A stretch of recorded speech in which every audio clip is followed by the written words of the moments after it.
dia mencintai tetangganya.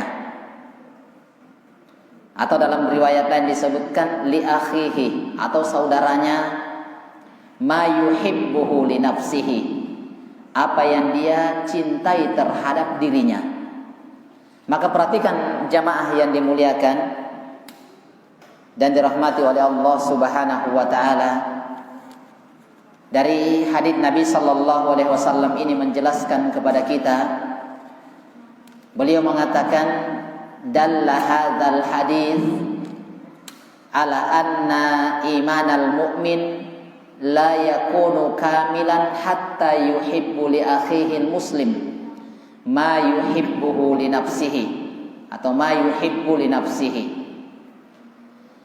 Kata para ulama bahwasanya hadits ini menjelaskan kepada kita annal iman al-mu'min, sesungguhnya keimanan seorang mukmin la yakunu kamilan, tidak dikatakan sempurna keimanan tersebut, hatta yuhibba li akhihil muslim, sampai dia mencintai saudaranya yang muslim, ma yuhibbuhu li nafsihi. Bagaimana cara kita mencintai saudara kita yang muslim? Maka seperti dia mencintai dirinya sendiri. Kata beliau, wala siyama fi umuriddin, terlebih-lebih lagi dalam masalah agama. Terlebih-lebih lagi dalam masalah agama. Artinya jamaah yang dimuliakan oleh Allah Subhanahu wa taala, ini keterangan yang sangat jelas dari Nabi kita Muhammad sallallahu alaihi wasallam. Kesempurnaan iman seseorang itu adalah bagaimana dia cinta kepada saudaranya, dia cinta kepada tetangganya sebagaimana dia mencintai dirinya sendiri. Maka dari sini jamaah menjelaskan kepada kita bahwasanya ketika kita mengharapkan keselamatan di dunia, kita apalagi mengharapkan keselamatan di akhirat, maka tentunya kita juga berharap saudara-saudara kita yang lainnya pun sama dengan apa yang kita inginkan. Itulah baru dikatakan sempurna keimanan seseorang. Ketika dia mencintai saudaranya, kita menginginkan keselamatan, maka kita juga cintai saudara kita selamat. Nah ini, terlebih-lebih kata beliau, wala siyama fi umuriddin, terutama dalam masalah urusan agama. Ketika kita melihat saudara kita terjatuh di dalam kejelekan, kemaksiatan, maka kita merasa bertanggung jawab untuk mengingatkan dia bagaimana supaya dia terhindar dari kejelekan demi kejelekan. Karena itu tanda dari kesempurnaan iman seseorang, tak kala dia mencintai saudaranya selamat sebagaimana dia mencintai dirinya selamat. Maka sama jamaah. Bahkan terkait di sini diingatkan dari hadits adalah bagaimana seseorang itu mencintai tetangganya.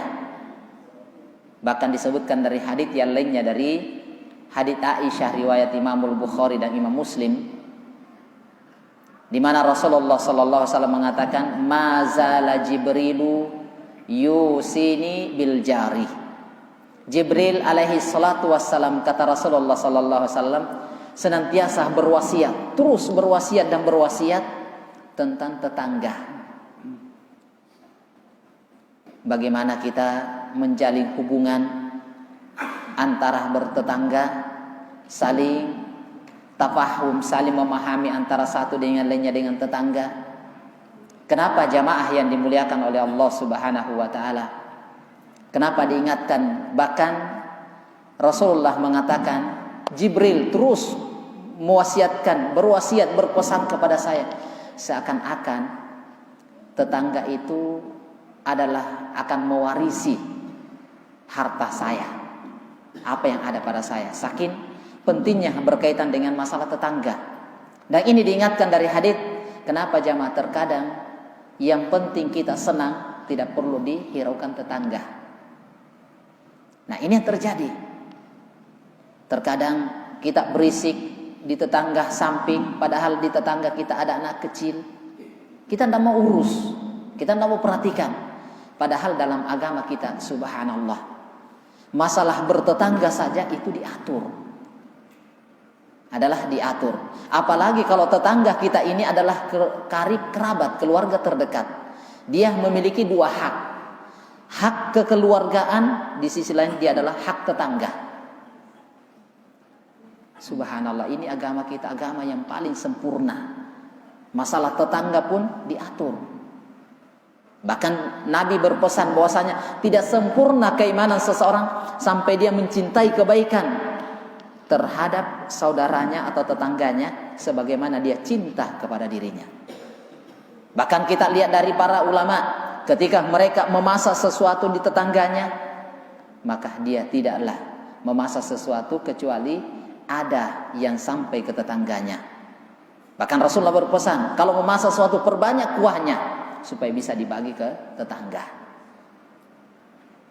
Maka kalau kita lihat di sini jamaah, maka jangan sampai, atau terkadang yang menjadi permasalahan di kalangan kita, terkadang adalah gara-gara seekor ayam itu terjadi putus silaturahmi kita, putus hubungan bertetangga gara-gara seekor ayam.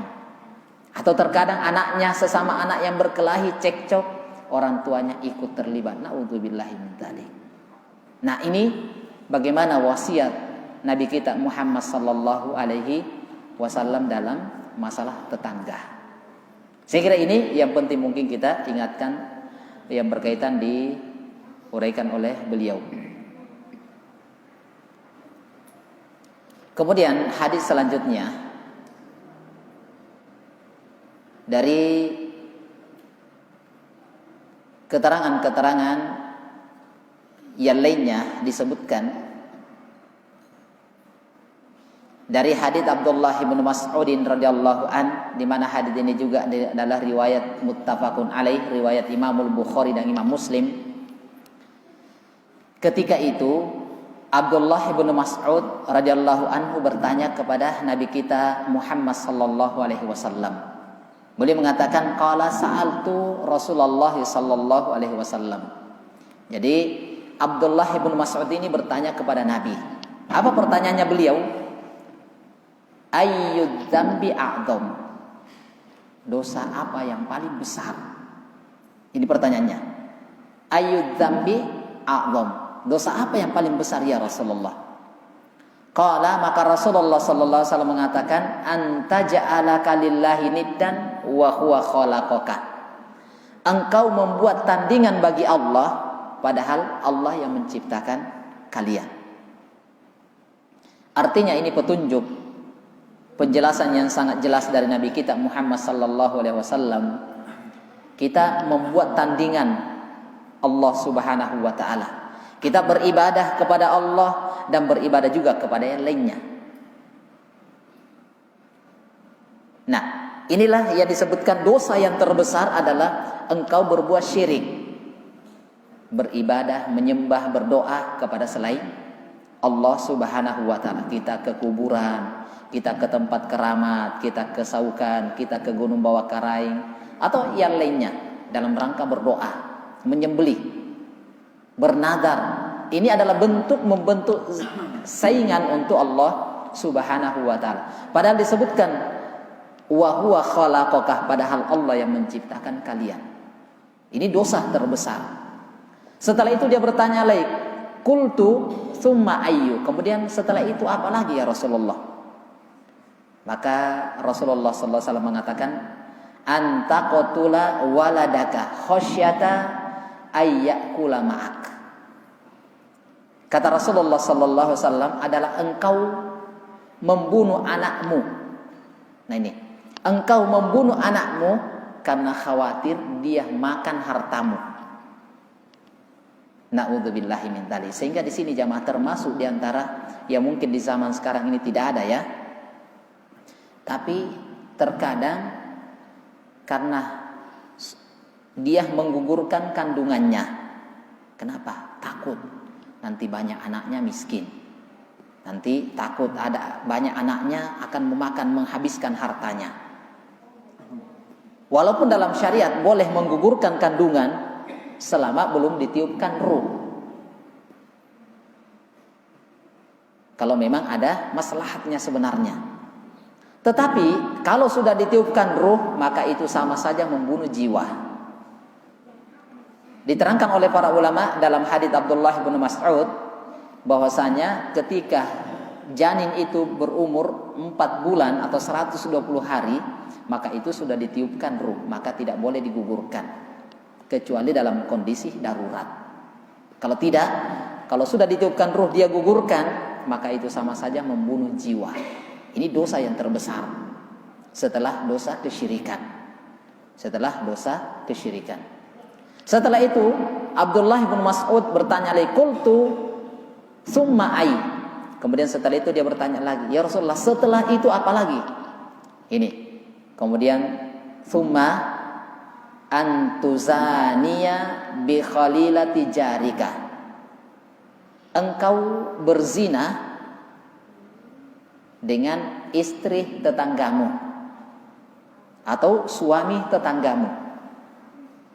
Nah, ini dosa yang terbesar. Dosa tingkatan yang ketiga adalah tetangganya selingkuh dengan tetangga.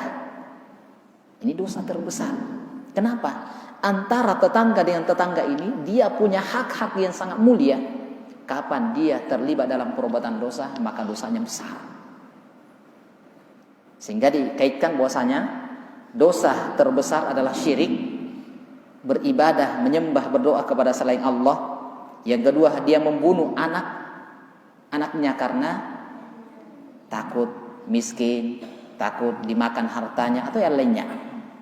Yang ketiga, engkau berzina dengan selingkuh dengan istri tetanggamu atau suami tetanggamu. Ini dosa yang terbesar yang ketiga. Maka dari sini jamaah yang dimuliakan oleh Allah Subhanahu wa taala, jelas dari sini kata para ulama menerangkan tentang mulianya, besarnya kedudukan tetangga di mata Allah Subhanahu wa taala. Ini jamaah yang dimuliakan oleh Allah Subhanahu wa taala. Ini dari uraian-uraian hadis yang dijelaskan oleh para ulama rahimahullahu taala. Kemudian hadis selanjutnya, karena ini masih satu kaitan dengan keterangan-keterangan selanjutnya, adalah begini jamaah. Terkadang ada seorang anak itu mencaci maki kedua orang tuanya. Dia mencaci maki kedua orang tuanya.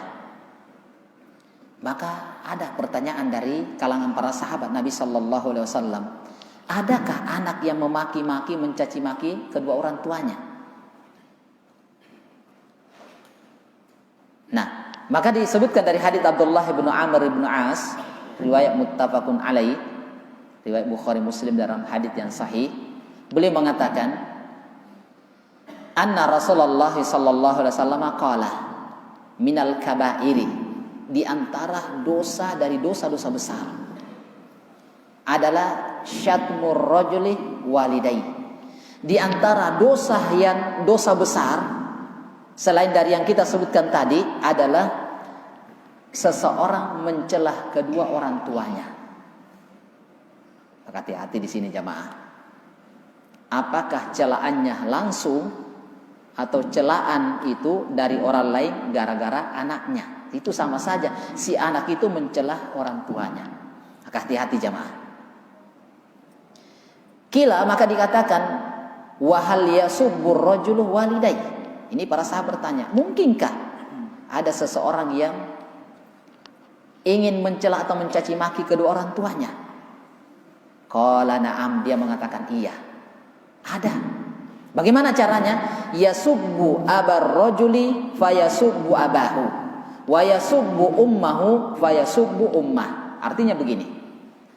Ketika itu para sahabat memahami tidak mungkin ada seorang anak itu mencela kedua orang tuanya, mencela bapaknya, mencela ibunya, tidak. Maka Rasulullah mengatakan ada. Bagaimana caranya? Yaitu seorang anak mencelah bapaknya orang, seorang anak mencelah ibunya orang, seorang anak mencelah tetangganya, dan yang lainnya. Maka hati-hati di sini jamaah. maka fayasubbu abahu, maka bapaknya pun dicelah gara-gara celaannya kepada orang lain. Nah, itu sama dengan dia mencelah ibunya, dia mencelah bapaknya. Maka hati-hati jamaah, mencelah tetangga, mencelah orang lain, karena dia akan dicelah, orang tuanya akan dicelah gara-gara perbuatannya dia. Maka ini hukumannya adalah sama saja dia mencelah orang tuanya, maka dia terjatuh pada dosa besar, dari dosa besar. Maka jamaah yang dimuliakan dan dirahmati oleh Allah Subhanahu wa taala, ini adalah uraian dan keterangan dari hadis Nabi sallallahu alaihi wasallam. Ini serupa dengan ayat Allah Subhanahu wa taala dalam Al-Qur'an, ayat surah Al-An'am ayat 108. Allah Subhanahu wa taala mengatakan, wala tasubbul ladzina yad'una min dunillah. Jangan kalian mencela orang-orang yang beribadah menyembah kepada selain Allah. Kenapa bisa terjadi seperti ini? Fayasubbullaha udwanan bighairi ilmin, maka dia akan mencela Allah gara-gara kamu. Ini sama dosanya jemaah. Coba perhatikan begini. Kalau kita mencela Allah, itu dosanya luar biasa besarnya dosanya. Tapi bagaimana mungkin kita ingin mencela Rabb kita, pencipta kita, pemberi segala-galanya kepada kita? Caranya adalah engkau mencela orang yang menyembah selain Allah, maka orang yang menyembah selain Allah akan mencela Allah. Paham di sini? Jadi artinya begini jamaah, ketika kita melihat seseorang yang beribadah, apakah ke kuburan, dia tawaf di kuburan, dia sholat di kuburan, dia berdoa ke kuburan, dia datang ke bawah karai minta dan ini, bahkan mungkin dia berkurban di situ, memotong sapi atau memotong kambing, kita celah dia, kita caci maki dia, maka mau tidak mau dia akan memaki Allah Subhanahu wa ta'ala. Ini dosanya dosa besar. Kita ingkari perbuatan dia, kita nasihati dia, tapi bukan masalah mencaci maki mereka, mencelah mereka. Kapan kita celah mereka, mereka akan mencelah Allah Subhanahu wa ta'ala. Maka sama saja kita yang langsung mencelah Allah Subhanahu wa ta'ala. Maka sama ini jamaah. Dari hadits ini diterangkan bahwasanya siapa yang mencela, seorang anak mencela orang lain akan mencela bapaknya. Memang anaknya dengan itu jelek, yang bapaknya yang kena, ibunya yang kena, gara-gara perbuatan anaknya.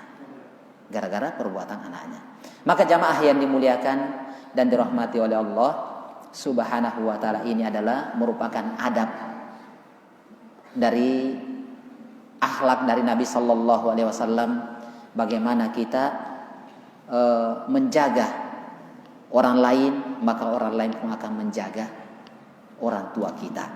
Tetapi kapan kita mencelah orang lain, maka orang lain pun akan mencelah orang tua kita.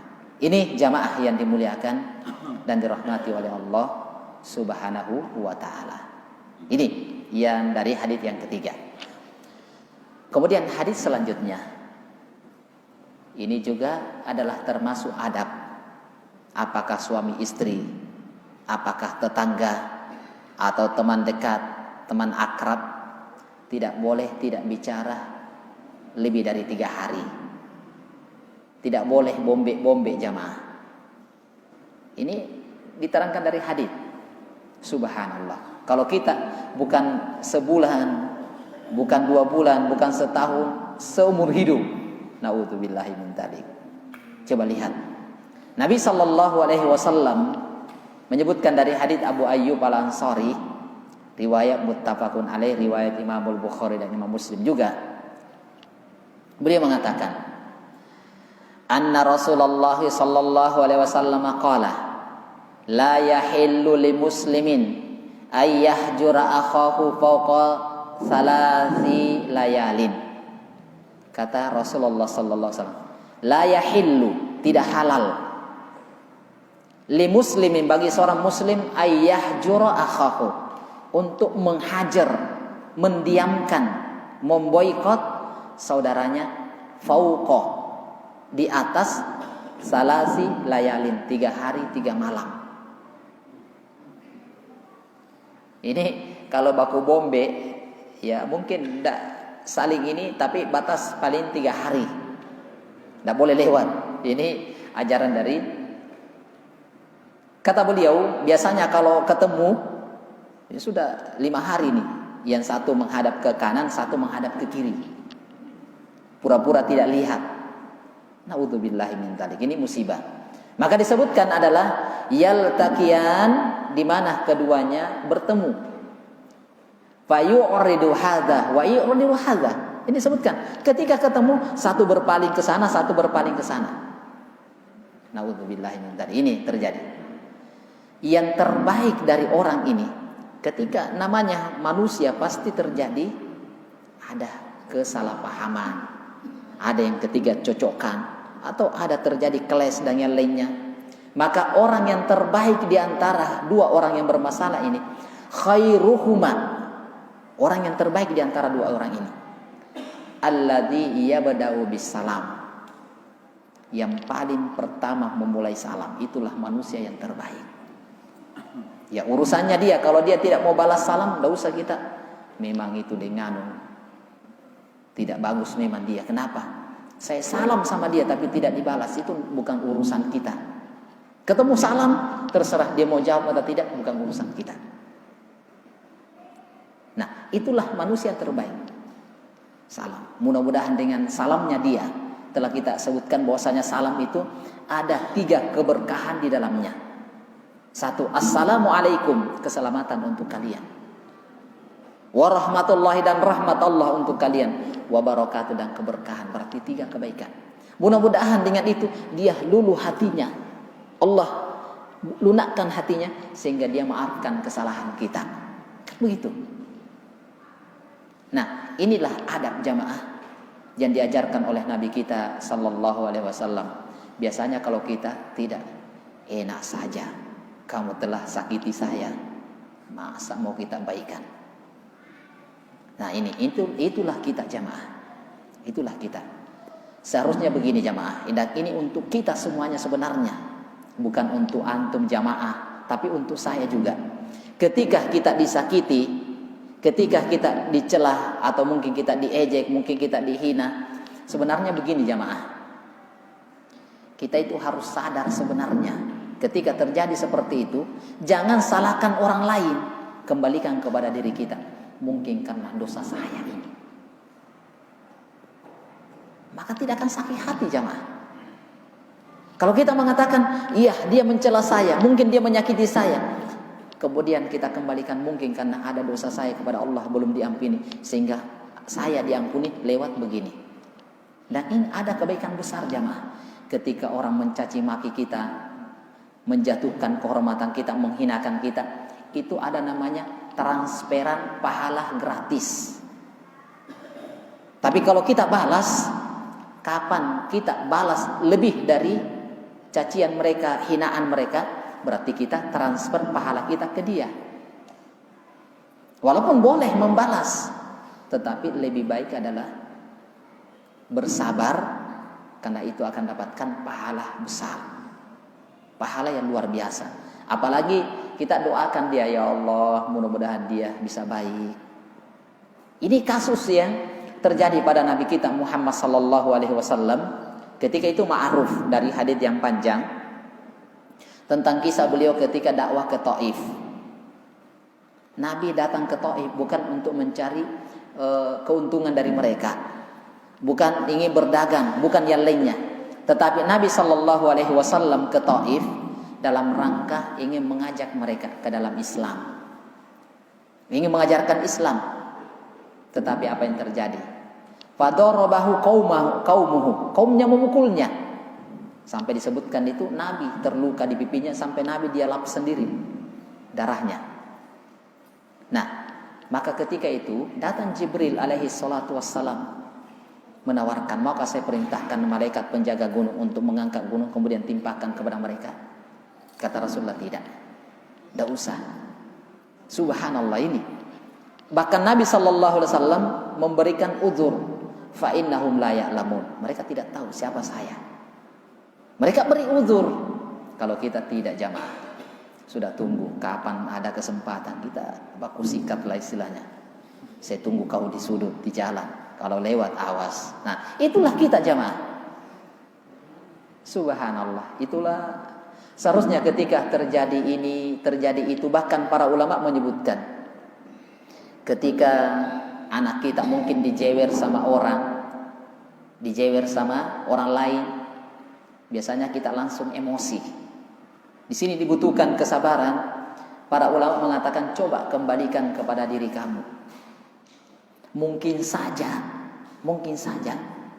itu gara-gara dosamu kamu, anakmu dibegitukan sama orang. Bahkan di antara keterangan Imam Ibnu Qayyim rahimahullahu taala boleh mengatakan, ketika pada kendaraan kita sering rewel, masalah, sudah diservis, diperbaiki, macet lagi, masalah lagi. Istri kita ngomel terus misalnya, marah-marah terus, dia tiap hari dia goreng kita dengan kata-kata, bukan digoreng di wajang ya, dengan kata-kata. Sudah capek pulang kerja, pas sampai di rumah bukan malah disambut dengan baik, disambut dengan gorengan, digoreng terus. Kamu ini lama sekali, tidak ada lagi bawa uang. Nah, ini macam-macam. Nah, sudah para ulama mengatakan begini, mungkin saja karena ada dosa kita sehingga terjadi seperti ini. Kalau ini yang kita pakai jamaah, bagus sekali, tapi sulit. Kalau emosi juga naik, sudah capek, ya sudah. Dasar istri kurang ajar, saya ceraikan kamu, saya ganti yang lain. Nah, itu terkadang seperti itu. Padahal seharusnya para ulama dia sebutkan, coba kembalikan ke diri kita jamaah. Mungkin dosa saya ini, sehingga enak. Oh iya, berarti harus ada introspeksi diri, harus muhasabah. Ini jamaah yang dimuliakan. Mungkin kita mengganggu orang, akhirnya kita juga seperti itu. Nah, ini jamaah yang dimuliakan dan dirahmati oleh Allah Subhanahu wa taala. Jadi ketentuan dari syariat kita, subhanallah, ketika terjadi masalah, ya namanya makhluk sosial, banyak bersabar. Bahkan yang seharusnya kita lakukan jamaah adalah ketika ketemu dengan saudara kita, walaupun dalam kondisi susah, tidak usah terlalu ketahuan susahnya jamaah. Rasulullah mengatakan dari hadits Abu Dzar, dia mengatakan, qala Rasulullah sallallahu alaihi wasallam, la tahqiranna minal ma'rufi syai'an walau antalqa akhahu biwajhi talqin atau biwajhin talqin. Kata beliau, jangan pernah kalian merendahkan kebaikan bagaimanapun bentuknya, walaupun kecil, mungkin setai kuku, jangan rendahkan jemaah. Kata Rasulullah SAW, walaupun engkau ketemu dengan saudaramu dalam kondisi wajah yang berseri, tersenyum, walaupun senyumnya dipaksakan. Kata Ustadz kita biasanya begini, ibaratnya seperti ini, penjual es pas musim hujan, kehujanan esnya, tersenyum tapi senyumnya kecut. Tapi ini disebutkan bahwasanya ketika ketemu saudaramu, tersenyumlah, atau dengan wajah senyum, dengan wajah ceria, atau minimal dengan adanya salam. Maka ini luar biasa jamaah. Maka ini jamaah yang dimuliakan oleh Allah Subhanahu wa taala. Ya, ini keterangan-keterangan dari Nabi kita Muhammad sallallahu alaihi wasallam. Wallahu taala a'lam bissawab. Masih ada waktu.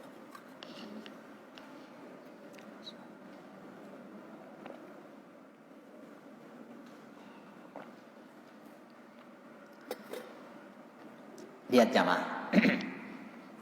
Disebutkan dari hadits Abu Dzar, beliau menyebutkan begini, saking baiknya dia, bagaimana Rasulullah sallallahu alaihi wasallam itu punya perhatian terhadap tetangganya, adalah Rasulullah sallallahu alaihi wasallam mengatakan dalam hadis riwayat Imam Muslim, "Idza tabakhta maraqatan fa'aktsir ma'aha." Jadi kata Rasulullah sallallahu alaihi wasallam, apabila engkau memasak makanan yang berkuah, idza tabakhta maraqatan, jika engkau memasak sesuatu yang berkuah, misalnya sayur atau ayam atau yang lainnya yang intinya berkuah, fa'aktsir ma'aha, maka perbanyak kuahnya. Ya karena kalau mungkin isinya kita mau perbanyak tidak bisa, ya minimal kuahnya. Kalau air kan pada umumnya gratis. Nah, mudah didapatkan. Kemudian setelah itu kata beliau, wa ta'ahad jironaka. Kemudian setelah itu lalu bagikanlah kepada tetanggamu. Subhanallah jamaah. Nah, dari sini juga butuh diperhatikan jamaah. Terkadang kita begini. Terkadang mungkin karena kita ini merasa mampu, bisa lebih. Terkadang tetangga kita mengirimkan sayur, baru dia masak. Isinya hanya kacang panjang, ya mungkin hanya sampai 10 potong. Dengan daunnya sedikit. Terkadang kita itu ngomel. Ini tetangga sayurnya kayak begini, dikirim juga ke sini. Nah ini, maka Rasulullah mengingatkan, la tahkironna minal ma'rufi syai'an. Jangan pernah sama sekali merendahkan kebaikan orang lain. Bisa saja jamaah, orang yang memberi ini dia dalam kondisi ikhlas. Dia mengharapkan kebaikan besar. Nah ini, itu jauh lebih besar manfaatnya daripada orang memberikan kepada kita sesuatu yang besar tapi ada keinginan di balik itu. Ini jamaah yang dimuliakan dan dirahmati oleh Allah Subhanahu wa ta'ala. Karena terkadang ada orang yang memberikan sesuatu ke orang lain karena ada maunya. Mungkin karena mau dimudahkan urusannya. Kalau tetangga ini tidak, dia memang punya ini karena bertetangga. Saya ingin berbuat baik dengan tetangga. Sehingga Rasulullah mengingatkan, jangan sekali-kali, bahkan disebutkan la tahkironna, disebutkan dengan gandengkan dengan nun taukid, menguatkan. Sungguh benar-benar jangan sama sekali kalian itu merendahkan kebaikan seseorang, walaupun hanya sedikit, syai'an sedikit. Bahkan disebutkan diantaranya ini jamaah, sekedar hanya ketemu dengan wajah yang cerah, wajah yang bahagia dengan salam, ternyata ini Masya Allah. Maka jamaah yang dimuliakan dan dirahmati oleh Allah Subhanahu wa ta'ala, ini adalah nasihat yang dari Nabi kita Muhammad sallallahu alaihi wasallam. Ini wallahu taala a'lam bissawab.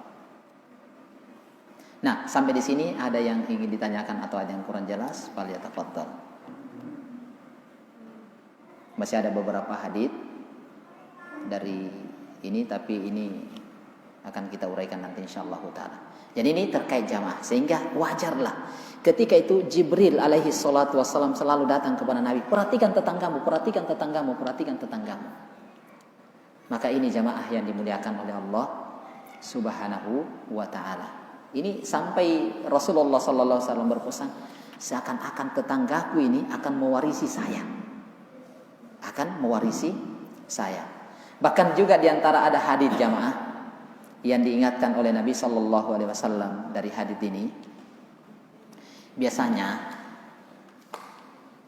karena kita bertetangga, maka biasanya tetangga itu karena dia tidak bisa bangun tembok, maka dia cantol sesuatu di tembok kita. Ini kadang terjadi masalah juga. Kalau ini tidak membahayakan, maka ini tidak ada masalah. Ini kebaikan, salah satu dari kebaikan. Sehingga Rasulullah sallallahu alaihi wasallam mengatakan, la yamna'anna jarun jarohu ayyagrisha khosyabah fi jidarihi. Ini langsung Nabi katakan, jangan tetanggamu itu melarang tetangganya untuk memasang kayu di temboknya, di temboknya. Ini kalau memang ini tidak membahayakan ya, tidak membahayakan. Artinya bisa letakkan di situ. Atau mungkin ada besinya yang nyambung ke sebelah, kita ingin nyambung bangunan di sampingnya, tinggal nyantol di sini. Itu juga termasuk. Ketika tidak membahayakan tetangga, maka ini boleh. Ini boleh. Karena Nabi SAW mengatakan, la yamna'anna jarun jarahu. Jangan tetangga itu melarang tetangganya ayyagrisha khosyaba ala jidarihi, untuk memasang kayu di temboknya. Kebetulan satu tembok tetangganya bor untuk pasang kipas angin. Masalah di sebelah.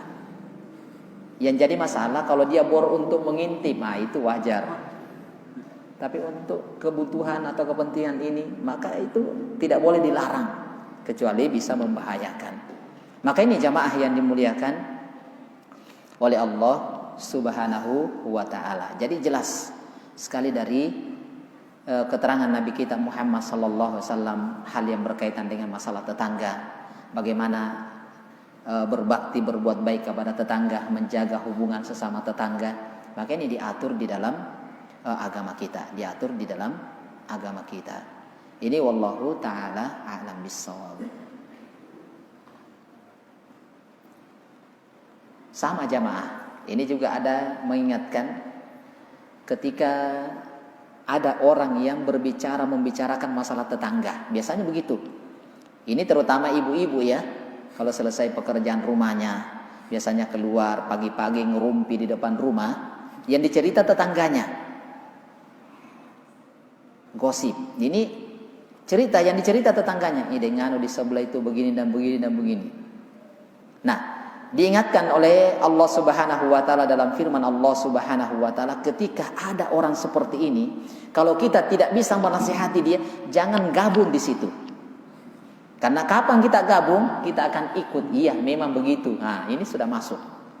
Ikut syaitan, ikut membantu di dalamnya, kita tambah larut. Kalau kita bisa, jangan, itu tidak bagus seperti itu, tidak. Kita nasihat. Kalau tidak bisa, ya sudah, lebih baik tinggalkan. Oleh karena itu Allah Subhanahu wa taala mengingatkan dalam surah Al-An'am ayat 68, di mana Allah Subhanahu wa taala mengatakan, wa idza ra'aital ladzina yakhudu fi ayatina, jika ada orang-orang yang mengolok-olok ayat-ayat kami, maka disebutkan fa'rid anhum, maka tinggalkan mereka, hatta yakhudu fi haditsin ghairi, sampai dia berbicara yang lainnya.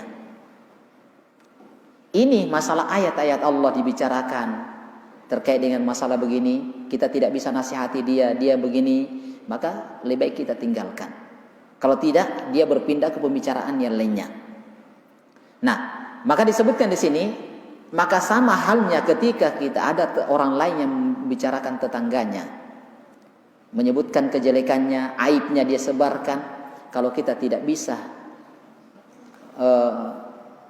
menyelamatkan atau tidak bisa menghentikan pembicaraan tersebut, maka lebih baik kita tinggalkan. Maka disebutkan di sini adalah hatta yahudu haditsin ghairi.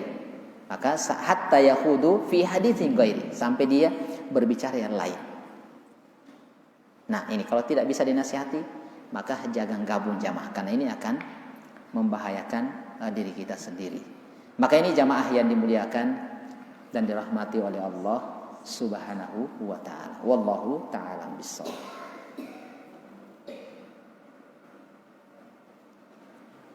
Ini dari keterangan-keterangan para ulama rahimahullahu ta'ala. Wallahu ta'ala bissawab.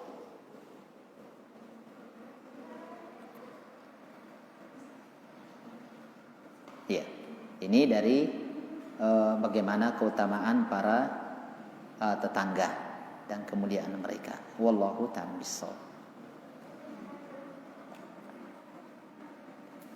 Masih ada waktu? Masih ada? Berapa? 5 menit. Berarti saya bisa bacakan satu hadis, insyaallah.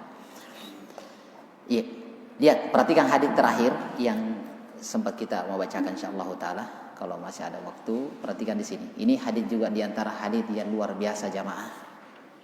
Masih ada kaitannya dengan tetangga, bahkan orang secara umum. Disebutkan dari hadis Abu Hurairah radhiyallahu an. Qala Rasulullah sallallahu alaihi wasallam, man naffasa an mu'minin kurbatan min kurabid dunya, naffasallahu anhu kurbatan min kurabi yaumal qiyamah atau yaumil qiyamah. Perhatikan di sini jamaah. Man naffasa, siapa yang melepaskan dari seorang mukmin kurbah, kesulitan dia, kesusahan dia, maka dari kesusahan dunia, maka naffasallahu anhu kurbatan min kurabi yaumil qiyamah, maka Allah akan meringankan, membebaskan dia dari penderitaan, kesusahan dan kesulitan di akhirat nanti, di hari kemudian. Subhanallah jamaah. Tetapi bagaimana caranya adalah hendaknya kita membantu. Apa yang bisa kita bantu dari orang-orang yang kesulitan, maka bantu apa yang bisa kita bantu. Karena imbasnya itu nanti akan Allah berikan balasan, akan membebaskan kita, meringankan beban kita di hari kemudian nanti, di mana di saat itu manusia tidak bisa saling tolong menolong jamaah. Hanya Allah Subhanahu wa taala yang bisa. Ternyata kita mendapatkan kemudahan dalam proses perhitungan kebaikan kita, hisab kita, ternyata gara-gara kita sering membantu meringankan beban orang lain. Maka ini jelas dari hadis. Kemudian setelah itu Rasulullah SAW mengatakan, wa may yassara an mu'sirin yassarallahu alaihi fid dunya wal akhirah. Siapa yang memudahkan orang-orang yang lagi sulit. Misalnya jamaah begini, kita punya piutang ke orang lain. Orang lain di dalam kondisi sulit, dalam kondisi susah. Kemudian kita berikan keringanan dia, sudah tidak apa-apa, diundur saja dulu. Maka ini apa yang terjadi? Maka yassarallahu alaihi fid dunya wal akhirah. Maka Allah akan berikan kemudahan bagi dia dunia dan akhirat. Subhanallah jamaah. Ini luar biasa ilmu penting. Terus yang ketiga, wa man satara musliman satarahullahu fid dunya wal akhirah. Lihat ini, yang ketiga. Wa man satara. Siapa yang menutupi aib-aib seorang muslim. Aib apa saja. Bukan malah kita membeberkan, malah kita menceritakan, kita buka sana sini aibnya saudara kita. Seharusnya malah kita tutupi. Bukan berarti ditutupi adalah dibiarkan terjatuh dalam perbuatan maksiat, tidak. Tetapi kita biarkan, namanya menutupi adalah kita bukan menyebarkannya, tetapi tetap ada nasihat. Maka apa yang terjadi? Satarahullahu fid dunya wal akhirah. Maka Allah akan menutupi cacat dan aibnya dunia dan akhirat. Subhanallah jamaah. Ini luar biasa ini. Terus yang keempat, wallahu fi aunil abdi ma kanal abdu fi auni akhihi. Allah Subhanahu wa taala senantiasa menolong seorang hamba selama hamba itu senantiasa menolong saudaranya.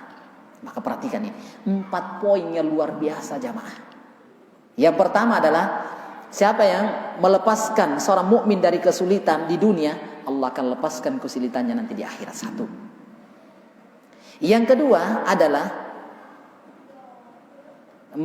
mayyasara, siapa yang memberikan keringanan orang-orang yang mendapatkan kesulitan di dunia, maka Allah akan berikan keringanan di dunia dan akhirat. Yang ketiga, siapa yang menutupi aib, cacat saudaranya yang muslim di dunia, maka Allah akan tutupi cacatnya dia dan aibnya dia dunia dan akhirat. Subhanallah. 3. Yang keempat adalah Allah Subhanahu wa taala wallahu fi aunil abdi. Allah itu senantiasa menolong hambanya. Yakin jamaah. Tak kalah seorang hamba itu senantiasa menolong dan membantu saudaranya. Coba buktikan jamaah. Coba cermati. Ketika seorang senang membantu saudaranya yang dalam kesulitan, meringankan beban yang berat, dia membantu, dia menolong, maka Allah akan senantiasa membantu dia, meringankan dia.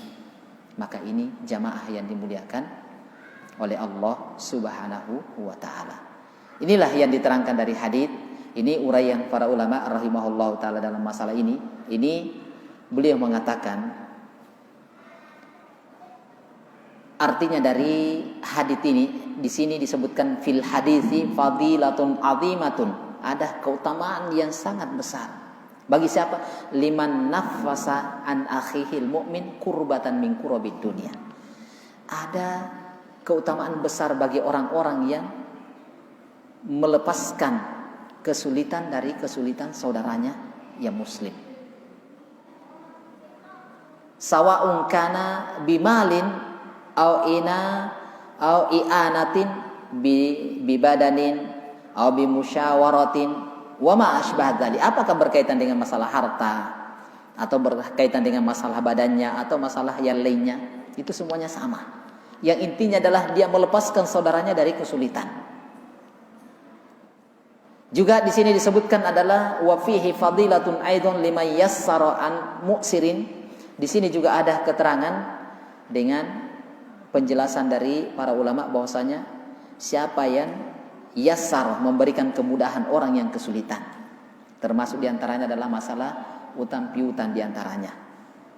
Maka Allah akan memberikan kemudahan dia di dunia dan di akhirat. Ini jamaah yang dimuliakan oleh Allah Subhanahu. Juga disebutkan ada wa fihi fadilatun liman satara musliman fala yunshiru aibahu. Jadi ada juga keutamaan besar bagi orang yang menutupi aib saudaranya. Dia tidak sebarkan. Kita tahu ada cacat, ada kekurangan, tetapi kita tutupi, bukan malah menyebarkannya. Ini keutamaan besar. Ini kata beliau. Yang terakhir adalah disebutkan bahwasanya Allah senantiasa membantu dan menolong hambanya selama si hamba ini membantu dan menolong orang lain, meringankan beban, menutupi aib, memberikan kemudahan orang-orang yang kesulitan. Di sini juga ada disebutkan wa fadilatut ta'awun 'alal birri wat taqwa. Di sini juga ada namanya adalah keutamaan adalah tolong menolong di atas kebaikan dan ketakwaan. Ini kata beliau. Bahkan disebutkan wa anna dzalika sababun lima'unatillahi lil 'abd. Bahkan ini adalah ketika adanya ta'awun, ada saling tolong menolong di atas kebaikan dan ketakwaan, itu adalah sebab. Wa anna dzalika sababun adalah sebab lima'unatillahi lil 'abd, adalah pertolongan Allah kepada hambanya. Maka ikatlah jamaah. Artinya kita sebagai makhluk, kalau kita tidak butuhkan pertolongan di dunia, maka mau tidak mau di hari kemudian nanti kita butuh bantuan dan pertolongan, butuh kemudahan, butuh keringanan, butuh pertolongan dari orang lain. Nah, untuk meraih itu semuanya, pertolongan dari Allah tentunya di dunia inilah kesempatan kita untuk membantu orang lain, meringankan orang lain, menutupi orang lain, maka di hari kemudian akan kita rasakan balasannya. Bahkan bukan semata di akhirat, di dunia pun Allah sebutkan dunia, fid dunia wal akhirah, dunia dan akhirat. Maka jamaah yang dimuliakan oleh Allah Subhanahu wa taala, ini sedikit yang mungkin kita bacakan dari hadis Nabi sallallahu alaihi wasallam dari uraian para ulama. Insyaallah di pertemuan yang akan datang kita akan lanjutkan berkaitan dengan hal ini insyaallah taala. Saya kira ini cukup dulu yang bisa kita bacakan insyaallah taala. Lebih dan kurangnya kami mohon maaf. Wallahu ta'ala bissawab. Jika apa yang kami bacakan itu benar, datangnya dari Allah Subhanahu wa taala, kemudian dari Nabi kita Muhammad sallallahu alaihi wasallam. Kalau ada kekurangan, ada kekeliruan, itu datangnya dari saya dan syaitan. Allah dan Rasulnya pasti berlepas diri. Wallahu ta'ala bissawab. Subhanakallahumma rabbana wa bihamdik, asyhadu an la ilaha illa anta astaghfiruka wa atubu ilaik. Assalamualaikum warahmatullahi wabarakatuh.